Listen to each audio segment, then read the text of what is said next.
Vale Goss. And I'm Dr. Steve G. Jones. And today we're speaking with Shelby Collinge, who's a life coach, author, speaker, and trainer, and she sells a lot of personal development products online. Shelby, thank you so much for being here. Thanks for having me. So we're going to talk today about success mindset, which I know is one of your passions. Why is mindset so important when we're talking about success?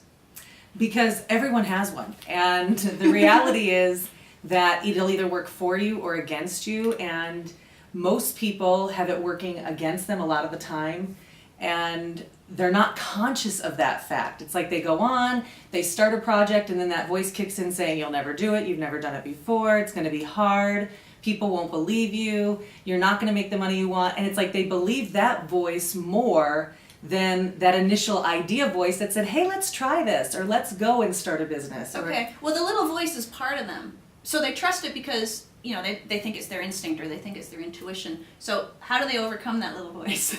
Well, you don't overcome it, but you want it to be more of a friend than a foe. Okay. So it does, the truth is you never really get rid of that voice. It will quiet down a little bit and maybe not chirp quite so much. But you're right, the voice will always be there. But again, the key is to enable it to chew on. The mind's like a dog with a bone, and it kind of just chews and goes, and the thoughts think. I always tell people, you know, first you think a thought, and then that thought begins to think. So you think a thought like, I can't do this, and then that thought thinks, you're right, you've never done it before, this is something outside our comfort zone. And so it kind of just spirals. It snowballs and spirals, exactly. So rather than allowing that to happen all day, you've got to get on the deliberate side of the fence, which means choosing what you put in your mind, choosing what you listen to, choosing what you post on Facebook. You know, it's really interesting, social media these days. There's a lot of people out there with a lot to say, and it's usually not positive. It's usually about the gripes of the day, something that's happened, bad service, somebody that didn't do something that they were supposed to do, get a load of this, bad news, and then you find that, and then you find more, and before you know it, you're mad, before you know it, you're upset, before you know it, you're depressed, and then people go to bed, turn off the television, or call somebody that they haven't talked to in a while, and then wonder why it's not a good experience. So okay, but that's human nature. When things happen to us that are bad, we're going to complain about it, and in some ways, it's cathartic. It's like getting it off your chest. It's like you feel better after you share it with someone who can say, oh, I feel so, yeah, I know exactly what you mean. Yeah. Right? So, yeah. So, why is it bad? Why is it bad to share? well, it's not bad, and women need to do this more than men. Men don't need to complain Sharing quite is so bad. much. In fact, you know, it's like women usually want to know more about what's happened in the man's day, and the guy's like, I don't want to talk about it. We had a hamburger and a nap. Right. But the reality is, I tell people, you notice how many times. If you do it more than 3 times, you're addicted to it. So Okay. I believe, too, in getting it off your chest and sharing it with somebody, but 3 times. If you've got to call that 4th person, or then tweet about it just one more time, or then go on to LinkedIn and say, you know what, I need to post this here too, then it's you, right? Then it's really this addiction to either need to be heard or just need to be gripey, and you have to begin to notice that. You know, a lot of people don't want to self-monitor all that often, and I tell people, you don't have to sit there going, oh, I thought a bad thought, oh, I thought a bad thought, but really notice what your mood is, because your mood is like the snapshot of what's going in underneath the hood.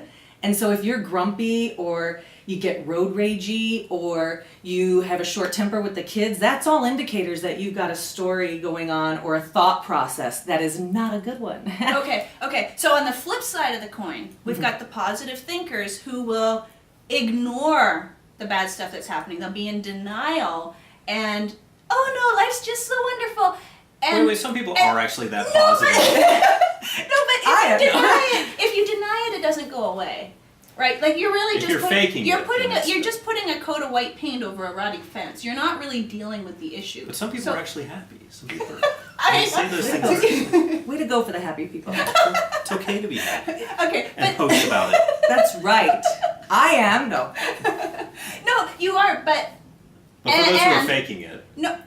For those who are faking it, hiding yes. Well, let's For face those it. who are not, Let's for face those it. who are denying the negative and pushing seeking down the yes. the negative. Life happens, okay? Yes. There's nobody that gets through life unscathed. Let's just be real about that, okay? Yeah. Things will happen, divorce, failed relationships, money. Everybody kind of goes through life experiences. However, how hard or how light you take those and what you make them mean in terms of whether they're a deterrent, whether, I can't tell you how many times I've failed at things in business, marketing campaigns. I was a professional dancer for 10 years. There's a lot of things that I failed at the first 10, 20, 30, 40 times. And then it was like I learned so much from each one of those experiences. Oh, By yeah. that 51st time, I was a pro.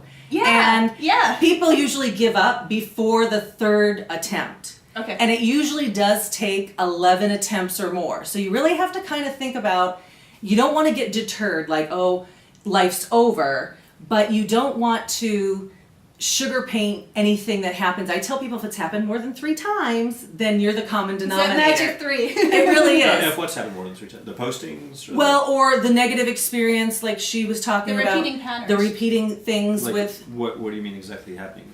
Something bad happening in life more than 3 times? Yes, like the same thing, like Because then it's you. You're losing the 3 jobs Okay. in a row, So then or it's more 3 than failed coincidence. relationships, Okay. right? You can really start to, I had a gal that called me and said, I want you to have a session with 3 guys that I'm dating, and I want you to fix this with one, and fix this Oh with my one, God. and fix this with one. And I said, but if I fix you and your perceptions, I could only work with one. I don't have to work with 4. See how much easier that would But be? it's them. They have the problem. That's right. See, that's what people always want to say. It's like they don't want to believe that themselves had anything to do with anything wrong happening. But the Right. thing I always tell people is the common denominator in each one of your problems is you. Yeah. So we can't lose that perspective at all either. Like something about if you keep manifesting these same types of incidents, then there's something that you're not learning. So what are some actionable steps that people can take if they find themselves in this situation? Posting more than 3, breaking your 3 rule on Facebook, God forbid, or having the same thing happen more than 3 times. What can they do to clean that up? Well, it's to stop doing what you're doing, right? The definition of insanity is to keep doing the same things over and, And over expecting again different and results. expecting magically like something brilliant's going to happen. Like, I know I can just keep doing this. I know I can keep saying this. I know I can keep calling these people. I have this thing where I tell people to go through and really put, but for sake of simplicity, a plus or a minus, like if their person is a positive person in your life or if they tend to be more of a drag, someone you have to lift up, somebody you have to always say, oh, it's going to get better. And a lot of people, when they do that, 90% of the people that they associate with are negatives, if not more, right? It's like they're not a peppy, you can do it, I know you look great in that outfit, really more positive. And we choose who we associate with. This is the thing that, again, people don't really want to own. Like what you watch on TV, what programs you watch, what songs you listen to, those all are thoughts that begin to think. And if you have problems where things start getting a little sideways, then you have to readjust what's going in. I always tell people life's a mirror. And if it's hellacious on the outside, then you know what's going on, and that marble that's rolling around up there is it's not good either. So let's say they've got friends who are negative and saying negative things to them. What should they do with those friends? They should limit time with those friends. Okay.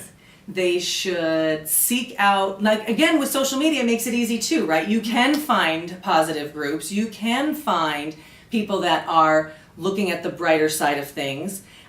You can acknowledge to them, like, I really like you, but gosh, you're kind of not a happy camper. You're being a downer Like I right say now. this, family Well, Heather especially. doesn't like when people post positive things. No, Right. here's the difference. You said something very clear. You said it took a lot of failures to become a success in various things that you tried. Mhm. And to me, I love failure. I love mistakes, as weird as that What's your sounds, negative post? because it's my opportunity to learn something. It's my opportunity to grow. It's my opportunity to become stronger. So what I like to do is I look for the silver lining within the cloud, but I don't deny that the cloud exists. Right. And my difference was the people who deny that there's a cloud, woo, look at all the sunshine, when it's clearly raining. Well, You know? so failure is feedback, to your point. That's what I always tell people. Okay. Failure is just feedback.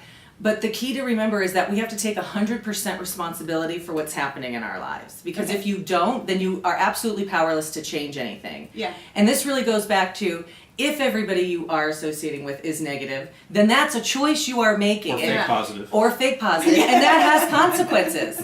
Everything counts. Yeah. Everything counts. So if you are choosing, even though they are the downer, to call them, to text them, to interact with them, to keep going back to that well, then you have to expect things in life to not go so swimmingly for you. Like, Yeah. they tend to get a little rocky. So people, when I say to them, you know, you need to take 100% responsibility, they're like, no, this is not my fault that this happened, and it's not my fault that, but I'm like, but you're there. So we have to give credence to that, if Yeah. only a little bit. Yeah.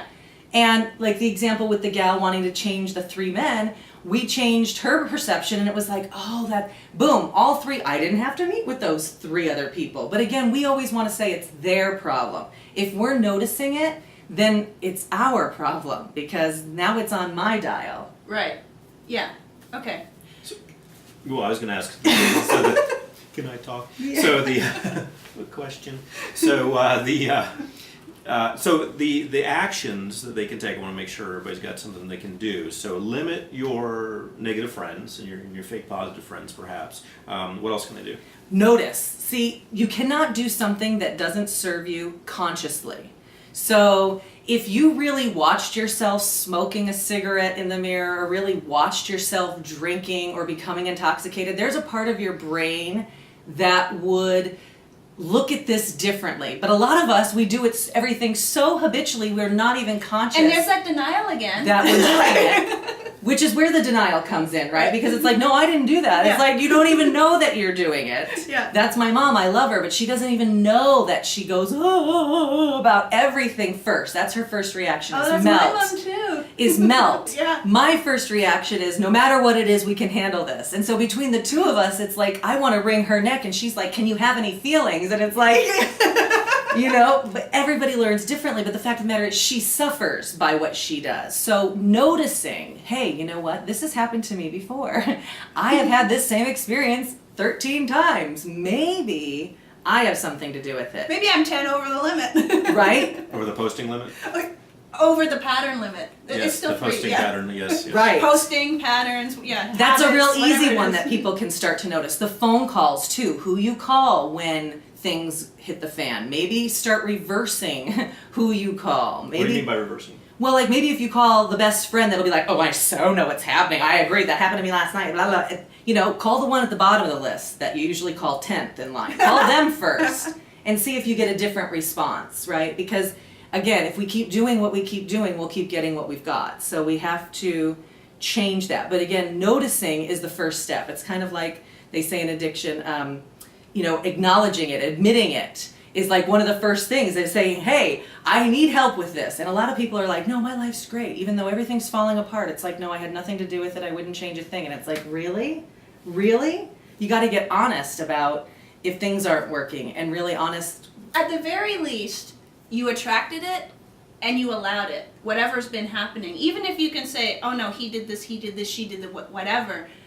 Part of that may be true. But you were part of the dynamic.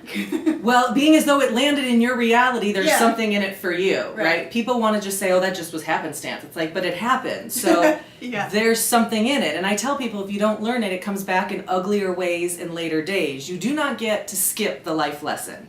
So it just comes back another grade, another course harder, a lot more challenging. So it's like, now I have this son, he's going to be 21, and it's like I say to him, stay conscious through this. Learn this lesson now so you don't have to learn it when you're 30 and it's going to be a lot harder and you have a wife and 2 kids, right? Yeah. Like, really get this lesson now.